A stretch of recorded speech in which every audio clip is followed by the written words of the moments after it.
This video will cover where you can find help and resources within the Satori interface.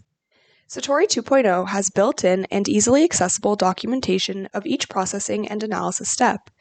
This is part of our commitment to equip users with the knowledge they need to effectively navigate the software. You can find documentation about methods and features from the header menu or inside the Workflow Manager modules themselves. In the header menu, click on Help, and then User's Guide, which will open a separate directory of documentation pages. Click on the title of the topic you need. Pages are nestled by theme. Click Home to return.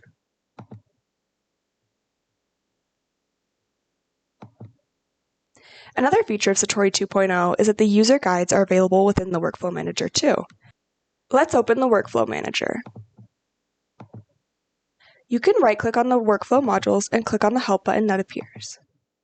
This will also open the User Guides pop-up. This is also available for the inbuilt Python-based workflow modules. If you right-click on these modules and then click Help, it will open a separate pop-up containing a Python developer guide.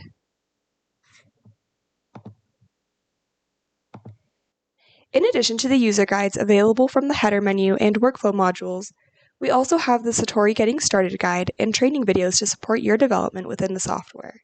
To access the Getting Started guide, go to the Help menu and click on Getting Started.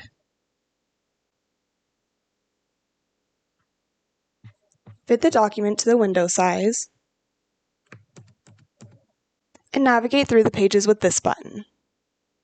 This is also available as a PDF within our support site, which is linked in the video description. We have created a playlist of Satori tutorial videos for researchers. From setting up preprocessing pipelines to accessing data analysis tools, the training videos provide a clear overview of the Satori interface, enabling researchers to maximize their efficiency. These are available from our support site and YouTube channel. We hope this video has helped you. See you in the next video.